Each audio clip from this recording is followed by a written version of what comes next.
Do you want to raise your prices but don't know how? You have built low-end offers hoping to lead the potential client toward higher-end programs. But that strategy only works 10% of the time. Is there a better way of scaling your business? Let's ask Jessica Yarbrough. Welcome to the Excellent Executive Coaching Podcast. I'm your host, Dr. Katrina Berus, and today we have Jessica Yarbrough. Welcome, Jessica. Thank you for having me on your show. Yeah, I'm sorry we don't have a video because you are very beautiful. Oh, thank you. So you are a specialist in raising the value of your clients, so building a platform. So first of all, how do you shift into selling ultra high-end packages? That's a great question. So the majority of my clients came from the corporate world. So they were held either senior level director positions all the way up to C-suite of pretty well-known corporations. And when they start their entrepreneurial journey, they're not really sure how much they can charge, how to position themselves as an expert. And so they often approach me when they cap themselves at a certain income level. And there's a realization that, hey, I can no longer do more to make more, and I want to scale my business. And so one of the first things we look at is their pricing strategy. And I will say that every client that comes to me needs to raise their prices. Even I've had clients come to me that were already selling a $100,000 package, and we are able to raise their prices. But most of them are severely undercharging. And that's because one of two things. Number one, there is a lack of awareness of what the market is willing to pay. People don't know what they don't know. And so they are undercharging, selling small packages, billing by the hour, or if they are selling packages, they're still much less than what they could be commanding in the marketplace. The other thing that comes into play is some measure of imposter syndrome, where they're thinking, hey, do I know enough? I haven't been a coach that long. And they dismiss their decades of experience and credibility that they bring to their working relationships, even if they're fairly a newer coach. And so what we need to do is show them what's possible and create a new reference point. And so helping them unlock their genius, truly understand their value and the tremendous wins that they've had over the course of their career, and then how to package that and position it into a really high value offer that they can turn around and say, maybe they were selling their services for $3,000 or $10,000 or even $15,000, and for, let's say, one-to-one executive coaching, and we can shift them into selling $30,000, $40,000, $50,000 for that same amount of time. And the same thing, if they go in and they work with teams, or they have a desire to work with teams, and maybe they're charging $20,000 for 6 months, showing them how they can position themselves to command $100,000 or more to go into an organization and transform a team. So just tell us a little bit. Let's say somebody is charging $15,000 for face-to-face coaching, and you think they can charge $30,000. So concretely, what do you do to help them? Well, number one, we're going to look at is, are they going after the right market? And do we need to position them to go after a higher caliber market? That's one. If they are going after the right people, then they usually have an offer and a positioning and possibly a sales problem. So they could be having an offer that doesn't solve a big urgent issue and, is a more positioned as a nice to have versus a must have. So for example, let's say you're selling executive coaching and, you're like, I'm going to help you communicate better and, know how to lead your team better. And it's very vague outcomes. There's not a sense of urgency with that. So that makes it more challenging to charge a lot more and to create more demand in the marketplace. So we could transform the way we position it and talk about how, you are a tyrant or you're a bully, viewed as a bully, and you don't have people are afraid of you, or maybe you're a pushover and you don't have the respect of the team, and that is directly impacting your ability to grow the organization. Deep down that if you don't get some support, like, you aren't going to be able to maintain your position. And that's just an example of a positioning standpoint. From the standpoint of an offer, it's like, is it compelling enough? And so many people are selling features versus benefits. And so you need to look at an outcome-based offer, an urgent offer that meets a pain that someone is having that they're happy to pay you top dollar to solve. And if you can relate it to measurable results, that is the most impactful. Very well expressed. So how do you get these ultra high paying clients? Well, there's many ways that you can, and there's traditional methods that people teach of networking. COVID changed the landscape of that. And so I've been passionate for many, many years about building an online business and creating an influence. And so I focus my clients primarily on the platform of LinkedIn. We do leverage what I call OPT or other people's traffic, but you have the ability to connect with decision makers directly on LinkedIn. 62% of all users in the US have an income of six figures. Right. So for those self-paying people, it's a powerful platform.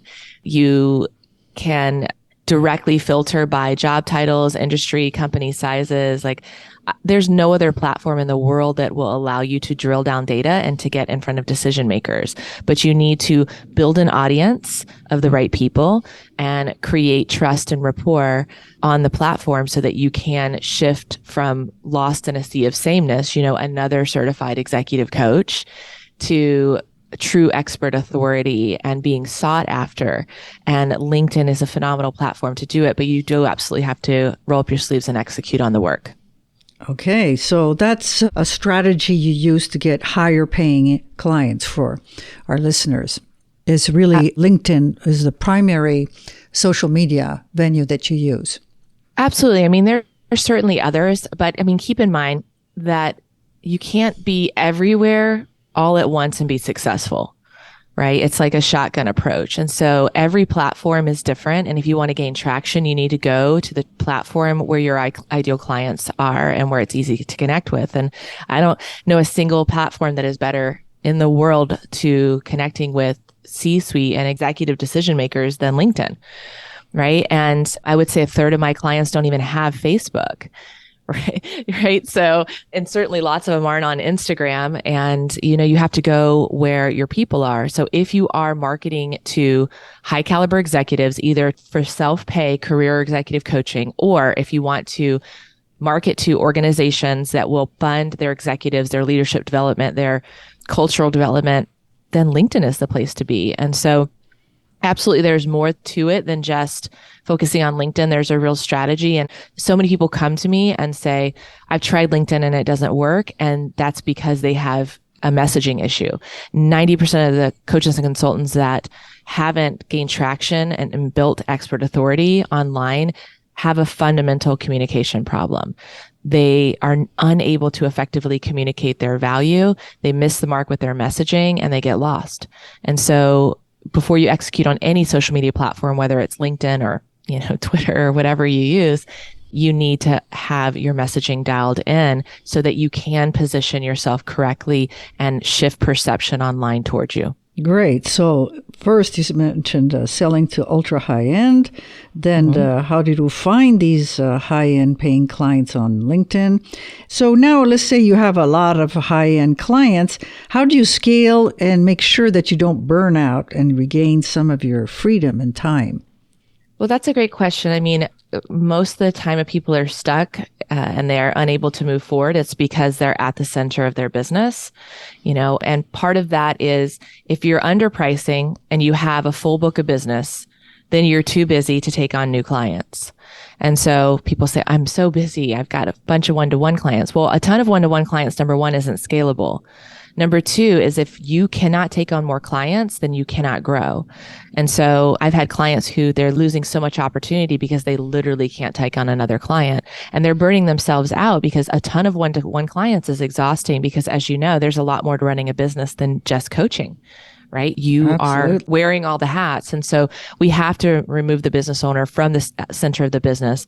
And this is why we always start with offer and getting clarity on who your ideal client is and how we can 2 to 4x on average your prices. Some clients, we 10x their prices just depending on how low they're starting so that we can get some cash flow in the door.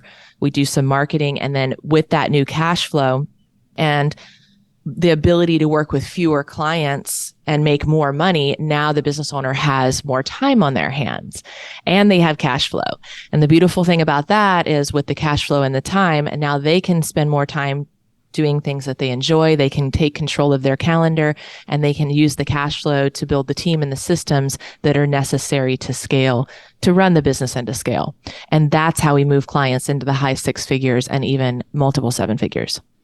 That entails that you're going to hire people to be coaches as well, right?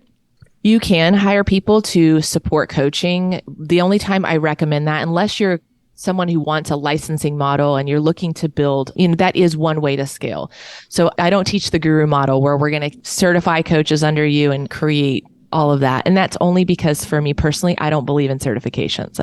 Meaning you can learn something from certifications, but I believe in results are more powerful than certifications, right? Because you have a lot of people who are trying to ride the wave of being a certified coach. And all it means is that you're competing against people who are certified in your same thing. I'm a certified John Maxwell coach. I'm a certified Franklin Covey. Right? That's not how you build expert authority. You codify your own solution to create expert authority. And so I don't teach that model. I teach that you should codify your own next level methodology. You should own your methodology. You need to own your client results and be very committed and involved with your clients. And you can bring in outside coaches to support some additional one-to-one or maybe accountability or some of the other areas that add value that are not in your zone of genius, but you need to be the primary coach, especially as you're growing the business. So many coaches want to it's like they want the guru model so fast and they want to step back and, you really need to own your methodology and make sure you're getting your clients results. So bring in outside support in areas that are not your zone of genius, and then bring in things that are necessary to run the business, from a marketing and operations and client delivery side of things that are more contractors, but aren't the people that are doing coaching. Ultimately, people buy you, right? And they want your hand in their success. So many people come to me. I have alumni from virtually every big coaching program out there, and they get upset because they invest heavily in something where they have no direct access to the coach, and they're just one of 100. And, ethically, I don't believe in those models. And so I don't teach my clients those models. We teach ultra high end, but also ultra deep impact within your clientele. Great. So let's talk about your model, the myth of the Ascension Model. How do you take top-down approach to growing your business? That's a great question. So many internet marketers are preaching, have a really multi-tiered complex model where you have, low ticket courses, you kind of have mid-ticket offers, and then eventually there's this hope that you're able to bring people into higher level offers. But the likelihood of somebody coming in a low end offer and buying your premium, your 25K, 50K, whatever your top price point is offer is only about 10%. And it's a lot of work. And for those of you that want to sell to executives, the important thing to remember is that the higher someone is up in the organization, or the more successful someone is, the less time they have. So they value time more than money, right? Because time is infinitely more valuable to them because they have a lot less of it. They have more money to spend. They have money to throw at a problem. Those are the clients that you want. So they don't want to jump through hoops. They don't want to watch your webinar. They don't want to attend your challenge or your summit. They don't have time. If you can speak to them and say, I've got a solution, you literally can close them within a phone call. And I know this because I have clients who, are CEOs of successful companies, and my clients work with these as well. So if you're trying to push these courses and these lower end offers, you're marketing to a different group. You're marketing to people who value money more than time because they have a whole lot more time on their hands than money. Money is finite, so they're willing to pay and take the time to try to learn themselves. And that's just a different market. So for a coach or consultant to try to be successful, marketing to that spectrum is challenging. And then you're trying to move people from who value money more than time to your high-end offer. And that's just really challenging. So what we do is we flip the model on its head. We take a top-down approach. We go for your ultra high-end. And then you have the ability to do one of two things. Certain clients cascade down and will still have an ultra high-end one-to-many offer, like a group coaching program. And that could be something that's anywhere from 15,000 to, 40, 50,000 that I've had clients successfully scale. Or some clients are coaches and consultants who have no desire to have like a group coaching program, but they actually decide to go up the value ladder. And that's when they go into organizations and work with teams. And they're still working with a group of people, but only within an organization. But we know we can command 6 figures, even multiple 6 figures for that. And so it eliminates that need to have all of these different offers, all of these different complexities, and then the sophisticated marketing and traffic that needs to go to those offers to be successful. It becomes a very simple, streamlined business model. You can have a handful of offers, all ultra high end.